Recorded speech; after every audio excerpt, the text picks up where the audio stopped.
Assalamu alaikum, I'm Rimsha Mohsin, your teacher. Welcome to One Step Mathematics. तो आज हम discuss करने वाले हैं टाइप्स ऑफ मैट्रिसेस। कुछ स्टूडेंट के लिए ऐसे टाइप्स के नाम याद करना मुश्किल होता है, तो इसलिए मैंने उनके लिए फ्लो चार्ट में लिख दिए हैं। चलते हैं आज के लेक्चर की तरफ। टाइप्स ऑफ मैट्रिसेस, और सबसे पहला हमारे पास है row matrix. A matrix that have only one row, तो वो हमारे पास कहलाएगा रो मैट्रिक्स। ऐसा मैट्रिक्स जिसकी हमारे पास सिर्फ एक रो हो, तो वो हमारे पास क्या कहलाएगा? Row matrix A that is of order 1 by 1, तो ये हमारे पास क्या होगा? Row matrix. क्यों रो मैट्रिक्स होगा ये? क्योंकि इसकी एक ही रो है। Another example is b is equal to 3 - 4 7 1 by 3। इसमें एक रो है और 3 कॉलम है, तो इसका ऑर्डर क्या हुआ? 1 by 3, लेकिन नंबर ऑफ रो एक है, तो इसलिए ये दोनों मैट्रिक्स हमारे पास क्या हो गए? Row matrix, that is column matrix. A matrix that have only one column, then this is called column matrix.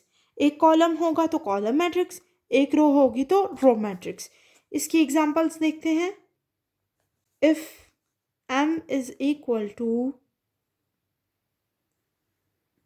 3 4 6, 3 rows but the number of column is 1, so this is called column matrix. इसका order क्या होगा हमारे पास? 3 by 1। एक और matrix की example लेते हैं। इस मैट्रिक्स की भी हमारे पास नंबर ऑफ रोज कितनी हैं? 3, और नंबर ऑफ कॉलम कितने हैं? 1, तो ये हमारे पास होगा कॉलम मैट्रिक्स। ऐसा मैट्रिक्स जिसकी सारी की सारी एंट्रीज 0 हों, उसको हम कहेंगे नल और zero matrix. For example, if a is equal to 0, order क्या है इसका? 1 by 1, ऑर्डर कोई भी हो सकता है। m इज इक्वल टू, तीनों हमारे पास क्या है? नल और ज़ीरो मैट्रिक्स। क्यों ये नल और ज़ीरो मैट्रिक्स हैं? क्योंकि इन तमाम की एंट्रीज हमारे पास इक्वल है 0 के। नेक्स्ट अब हम डिस्कस करने वाले हैं दो types, rectangular matrix and square matrix. अब इन दोनों मैट्रिक्स को मैंने इसलिए इस तरह से लिखा है ताकि आप इजीली डिफरेंशिएट कर सकें। अब रेक्टेंगल की शेप क्या है? इसकी चारों साइड हमारे पास इक्वल नहीं है। और स्क्वायर की शेप क्या है? जिसकी चारों साइड हमारे पास इक्वल है। So in rectangular matrix, number of rows is not equal to number of columns, but opposite in the case of square matrix, number of rows is equal to number of columns. क्या समझ में आई बच्चों? Rectangular matrix वो वाले matrix होते हैं जिसमें number of rows not equal to number of columns, और स्क्वायर मैट्रिक्स ऐसे मैट्रिक्स होते हैं जिसमें number of rows is equal to number of columns. Okay, क्या समझ में आई बच्चों? रेक्टेंगुलर मैट्रिक्स वो वाले मैट्रिक्स होते हैं जिसमें number of rows not equal to number of columns, और स्क्वायर मैट्रिक्स ऐसे मैट्रिक्स होते हैं जिसमें number of rows is equal to number of columns. Okay, for example, एक मैट्रिक्स है हमारे पास। So the number of rows is not equal to the number of columns. तो हमारे पास ये मैट्रिक्स क्या हुआ? ये मैट्रिक्स हमारे पास हुआ रेक्टेंगुलर। एग्जाम्पल देखते हैं स्क्वायर मैट्रिक्स की। तो इस मैट्रिक्स का हमारे पास क्या है? Number of rows is equal to the number of columns. Number of rows यहाँ पर क्या है? 2। नंबर ऑफ कॉलम क्या है? 2। तो ये मैट्रिक्स हमारे पास क्या हुआ? Square matrix. B is equal to, that is of order 3/2। Again हमारे पास नंबर ऑफ रोज नहीं है इक्वल नंबर ऑफ कॉलम के, तो ये मैट्रिक्स हमारे पास हुआ रेक्टेंगुलर। तो ऑर्डर है हमारे पास 3/3। तो इसमें नंबर ऑफ रोज इक्वल है नंबर ऑफ कॉलम के, तो ये मैट्रिक्स हमारे पास हुआ square matrix. Square matrix further divide होता है सिमेट्रिक मैट्रिक्स में, स्क्यू सिमेट्रिक मैट्रिक्स में और डायगोनल मैट्रिक्स में। अब सबसे पहले हम सिमेट्रिक मैट्रिक्स और स्क्यू सिमेट्रिक मैट्रिक्स को देखेंगे, उसके बाद हम देखेंगे डायगोनल मैट्रिक्स को। स्क्यू सिमेट्रिक और सिमेट्रिक को समझने के लिए हमें दो टर्म्स को समझना बहुत ज़रूरी है। Transpose of a matrix is the interchanging of rose into columns and columns into रोज। कोई भी हमारे पास मैट्रिक्स है, से हमारे पास मैट्रिक्स है ए, का अब हमने ट्रांसपोज फाइंड करना है। ट्रांसपोज को हम डिनोट करेंगे ए स्मॉल टी से या ए डैश से। तो transpose of a matrix,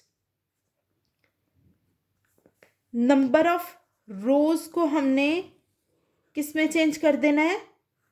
number of column में। सेकंड नंबर ऑफ रो को भी हमने चेंज कर देना है नंबर ऑफ कॉलम में।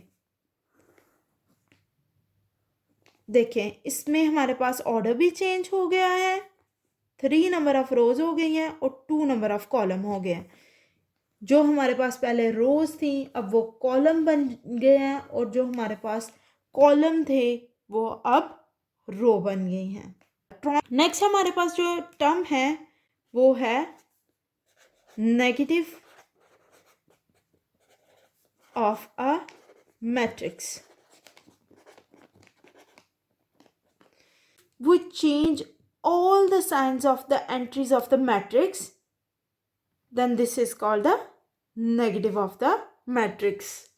अगर हम तमाम के तमाम साइन चेंज कर दें किसी भी मैट्रिक्स की एंट्रीज के, तो हमारे पास वो कहलाएगा नेगेटिव ऑफ अ मैट्रिक्स। और इसको डिनोट करते हैं हम A with the negative sign और any matrix with the negative sign. हमारे पास एक मैट्रिक्स है ए इज इक्वल टू, का हमने ए नेगेटिव फाइंड करना है, नेगेटिव ऑफ अ मैट्रिक्स। तो हम क्या करेंगे, इसकी सारी एंट्रीज के साइन चेंज कर देंगे। -1 minus minus is equal to +2 -3 -4। उम्मीद करती हूँ कि आपको यहाँ तक क्लियरली समझ आ गई होगी कि ट्रांसपोज ऑफ मैट्रिक्स क्या होता है और नेगेटिव ऑफ अ मैट्रिक्स क्या होता है। अब हम डिस्कस करेंगे स्क्वायर मैट्रिक्स की दो टाइप्स। सबसे पहले हम डिस्कस करेंगे सिमेट्रिक मैट्रिक्स क्या होता है। ऐसा मैट्रिक्स जिस मैट्रिक्स का ट्रांसपोज उसके इक्वल आ जाए तो वो मैट्रिक्स हमारे पास क्या कहलाता है? Symmetric matrix. वो मैट्रिक्स हमारे पास क्या कहलाता है? Symmetric matrix.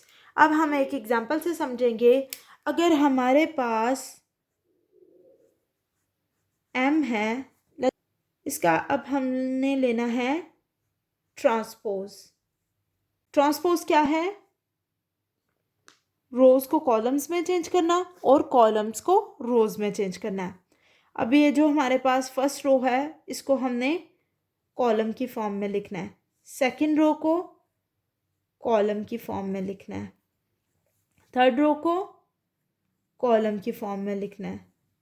तो देखें हमारे पास ये सारी एंट्रीज इक्वल आ गई, तो इसका मतलब है M is equal to M transpose, which means that this matrix is symmetric matrix.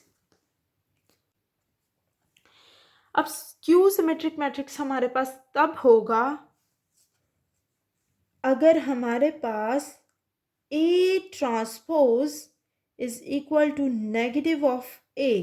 किसी भी मैट्रिक्स का हम ट्रांसपोज लें और उसका जो नेगेटिव ऑफ मैट्रिक्स होगा ये दोनों इक्वल होंगे, तो फिर हमारे पास मैट्रिक्स क्या कहलाएगा? Skew symmetric. अब फॉर एग्जांपल हम देखते हैं, if A is equal to, सबसे पहले हम लोगों ने लेना है ट्रांसपोज। अगेन रोज को कॉलम्स में चेंज करना है, रो को कॉलम में चेंज कर देना है, सेकेंड रो को भी कॉलम में चेंज कर देना है, थर्ड रो को भी सेम कॉलम में चेंज कर देना है। देन हमने फाइंड करना है नेगेटिव ऑफ A। रो का नेगेटिव 0 ही रहेगा, -2 आ जाएगा, -3 आ जाएगा, नेक्स्ट हमारे पास आ जाएगा -2 विद इन ब्रैकेट, 0 का अगेन नेगेटिव ही होगा, देन -1 -3, देन -1, 0 का अगेन 0 ही होगा, 0 -2 -3, that is 2 0 -1 3 1 0। तो देखें हमारे पास नेगेटिव ऑफ ए ट्रांसपोज के इक्वल आ गया, क्योंकि इन दोनों की एंट्रीज हमारे पास इक्वल हैं। अगर हमारे पास ए ट्रांसपोज इक्वल आ जाएगा ए नेगेटिव के, तो हमारे पास ए हम कहेंगे ये स्क्यू सिमेट्रिक मैट्रिक्स है। अब अगली टाइप है डायगोनल मैट्रिक्स। डायगोनल की आगे फर्दर 2 टाइप्स हैं, स्केलर एंड आइडेंटिटी मैट्रिक्स। अब डायगोनल मैट्रिक्स क्या होते हैं? डायगोनल मैट्रिक्स ऐसा मैट्रिक्स है जिसकी डायगोनल एंट्रीज में से कोई भी एक एंट्री नॉन ज़ीरो हो और तमाम की तमाम नॉन डायगोनल एंट्रीज ज़ीरो हो, तो उसको हम कहेंगे दैट इज़ अ डायगोनल, ऐसा स्क्वायर मैट्रिक्स। अब डायगोनल एंट्रीज कौन सी हैं, ये मैं आपको एक एग्जांपल से समझाती हूँ। अब ये हमारे पास एक मैट्रिक्स है 3x3 ऑर्डर का। सबसे पहले तो ये स्क्वायर मैट्रिक्स हो गया, उसके बाद ये डायगोनल कैसे हुआ? डायगोनल एंट्रीज में से कोई भी एक एंट्री नॉन ज़ीरो होगी। डायगोनल एंट्री क्या होती हैं? In a matrix from the upper left corner to the lower right corner, this is called the principal diagonal और diagonal entries of a matrix. और ये एंट्रीज अगर हमारे पास कोई भी इनमें से एक एंट्री नॉन ज़ीरो होगी, तो फिर हम उसको क्या कहेंगे? Diagonal matrix. और बाकी तमाम की तमाम हमारे पास क्या होंगी? नॉन डायगोनल एंट्रीज ज़ीरो होंगी। एक मैट्रिक्स है हमारे पास 2x2, भी हमारे पास क्या है? Diagonal matrix. एग्जाम्पल इसकी देखते हैं ताकि आपको मज़ीद अच्छे से समझ आ जाए। 3 का एक मैट्रिक्स है, देखें कोई भी एक एंट्री हमारे पास नॉन ज़ीरो होनी चाहिए डायगोनल, प्रिंसिपल डायगोनल की। तो यहाँ पर 2 हैं, तो ये भी हमारे पास क्या हुआ? Diagonal matrix. Scalar matrix diagonal matrix की टाइप है। ऐसी टाइप जिस टाइप में स्केलर मैट्रिक्स डायगोनल मैट्रिक्स की ऐसी टाइप है जिसके प्रिंसिपल डायगोनल एंट्रीज में तमाम जो एंट्रीज होंगी वो हमारे पास कांस्टेंट के इक्वल होंगी, जो कि ना 0 के इक्वल होगा और ना ही 1 के इक्वल होगा। कुछ बात समझ में आई? नहीं, इतनी समझ नहीं आई। चले मैं आपको एग्जाम्पल से समझाती हूँ। A इज इक्वल टू, देखें ऐसा मैट्रिक्स जिसके प्रिंसिपल डायगोनल की तमाम एंट्रीज सेम हों, कांस्टेंट हों, जो कि ना तो 0 के इक्वल हो ना ही 1 के इक्वल हो, तो उसको हम क्या कहेंगे? Scalar matrix. और जो बाकी नॉन डायगोनल एंट्रीज होंगी वो 0 होंगी, जैसे कि डायगोनल में होती हैं। नेक्स्ट हम इसकी एग्जाम्पल एक देखते हैं। b इज इक्वल टू, अब इसके प्रिंसिपल डायगोनल की जितनी भी एंट्रीज हैं वो कांस्टेंट हैं, मतलब उसकी वैल्यू सेम है, तो ये हमारे पास क्या होगा? Scalar matrix. अब नेक्स्ट हम देखते हैं अगली टाइप डायगोनल मैट्रिक्स की, जो कि है आइडेंटिटी मैट्रिक्स।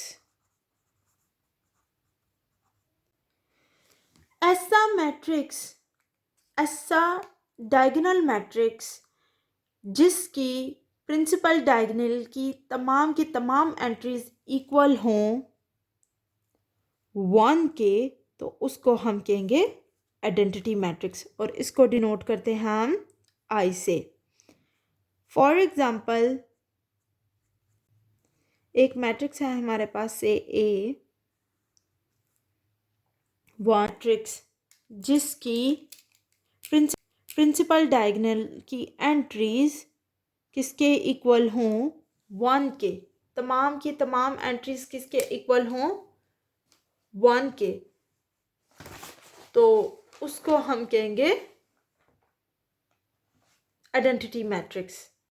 आज के लेक्चर का रिव्यू ये है कि आज हमने पढ़ी हैं टाइप्स ऑफ मैट्रिसेस, स्क्वायर की फर्दर कितनी टाइप्स हैं, रो, कॉलम, नल और रेक्टेंगुलर मैट्रिक्स हमने पढ़े हैं। अगर आज के लेक्चर से रिलेटेड कोई भी क्वेश्चन है तो काइंडली कमेंट्स में पूछें। Do like and subscribe One Step Mathematics if you want to get update with the videos. Thank you.